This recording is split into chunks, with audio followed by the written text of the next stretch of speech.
Skip, is Dak ranked too low on this list? Laughably low. 13th, you're going to rub it in? You gloating? Yeah, go ahead and key, as you say, because you don't believe it. Oh, I absolutely You do. don't believe it. Absolutely You know do. what? It's funny we're doing this topic right after the Lonzo topic because there are two kids I am 100% sold on. Lonzo Ball and Dak Prescott, who's now just became, they're both becoming one-name players, you know, Lonzo, Dak. He's not, if you say Prescott, I don't know who you're talking about. He's just Dak to me. And at least my guy Dak backed it up in real games last year in which they won 11 straight. And let me get this straight. Recently, the NFL.com list of top 100 players, not quarterbacks in the NFL, voted upon by NFL players, ranked Dak Prescott 14th overall of all the players. Wrong. It was wrong. 14th overall. Wrong. Wow. So that made him the 5th ranked quarterback as voted on by guys who actually play the game, as you once upon a time played the game. It was a long time ago, but we still give you that. Oh, so now you value football players' opinion, huh? When they voted Dak 14th. Yeah. Well, Okay. you once upon a time were a player, so it was so long ago I sometimes forget about that, but it's okay. Okay. So in this case, the players voted, of course, Tom Brady number 1, much to your chagrin. Aaron Rodgers 6th on this list of all the players ranking. And Matt Ryan was 10th, and Derek Carr was 11th. And I'm here to tell you, I think Dak Prescott is already a little better than a kid I love in Derek Carr. I'm sorry, I just think Dak is better. So I think he should have been ranked as the 4th highest quarterback on that list.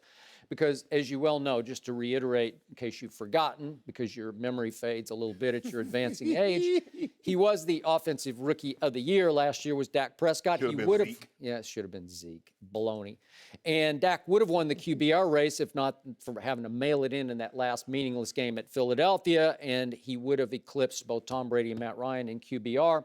And not only did he lead the team to 11 straight wins, but he did so with Tony Romo having been cleared to play the last 4 of those games, and Tony Romo, after the first 4 of those wins, throwing a party for his teammates to remind everybody, I'm almost ready to come back to take over my team. You want to talk about pressure from a quarterback long beloved in Cowboy Nation, Tony Romo, as you call him, Tony Romo Jones, the favorite son, so to speak, of the owner, Jerry Jones. That's pressure to me. And of course, Dak only set rookie records for a completion percentage at 68% and quarterback rating at 104.9. That was a pretty great first year. But to defend USA Today just a little here in their capsule on why Dak ranked 13th, they said, Dak doesn't have the backing of a suffocating defense. That means he'll probably need to exert even more influence over the offense if the Cowboys are really going to challenge for a crown. And I'm pretty sure that was written, because it just came out, it was probably written before it appeared imminent that Ezekiel Elliott might be gone for a little or a long while next year. So all of a sudden, the pressure on Dak, the degree of difficulty facing Dak, it skyrockets, right? Does any pressure in the league, now that the Cowboys are still the Vegas favorite to win the NFC and get to the Super Bowl, does any single player have more pressure on him right here, right now, than the sophomore that is Dak Prescott? I don't think so. Am I right about that? No, there's pressure on him. Yeah, a whole lot of pressure. Replicate what he did last year. Okay, and I am sold that he will replicate. And I told you yesterday, if you force me to lose either Dak or Zeke, I would say, I'm sorry, I got to lose Zeke because I can't win without the quarterback, especially this quarterback.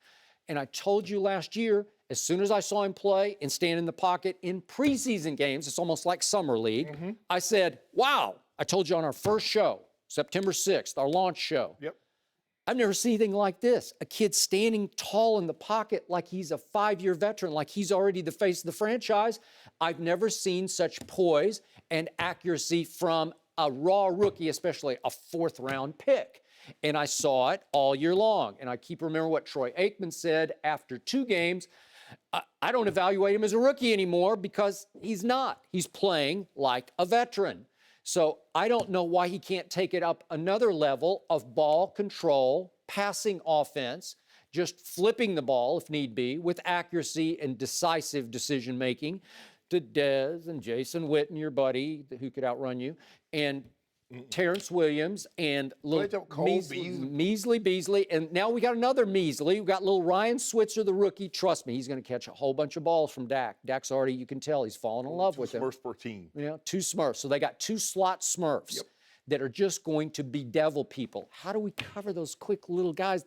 They're annoying. They're so frustrating. Green Bay found a way to cover him, so they'll be fine. Oh, did they? Yeah. Oh, wait, because Dak scored 31? Oh, really? Did they find a way? And he threw for 300 yards? I guess they found a way. Threw off almost 400. Yeah. But Skip, the one thing that you failed to mention is that when you go into these games of the guys with the guys that's listed ahead of him, when you go face the Patriots, who are you trying to stop? When you face the Packers, who are you trying to stop? Or the Saints, or the Falcons, or the Raiders, Detroit, the Chargers, the quarterback. Okay. When you play the Cowboys, you got to stop Zeke. You put 8. Okay, but Zeke ain't going to be there anymore. Okay, now it's all on the quarterback. Skip, they're basing it on what they saw. And what we've seen that Tom Brady, like LeGarrette Blount ran well, and he had Corey Dillon one year. He had Antoine Smith. But we've seen Tom Brady get teams to the Super Bowl without a stellar running attack. We've seen Aaron Rodgers. You know what? They took a receiver, Skip. The running back wore number 88. This ain't high school. This ain't junior college. Running back. He wore 88. I thought he was pretty good. I mean, Dallas is having a hard time with him. Well, the guy that was supposed to be running back, you know, his P90X DVD broke. It's okay. So let me ask you this, take it a step further. If you put any of these quarterbacks that's listed ahead of him in Dallas's offense, with that line, with that running back, could they do what Dak did or better? I don't know, because he's so efficient and so poised and so accurate that he doesn't care. It's like Lonzo. He likes to pass the ball, but not to glorify himself. He doesn't care. You kept saying, I got to see him throw it up the field, although he threw it up the field against Aaron Rodgers that day. But again, it's ball control, passing. It's low ego, low risk. It's just bing, bing, bing, bing, bing. It's 12 plays, 80 yards.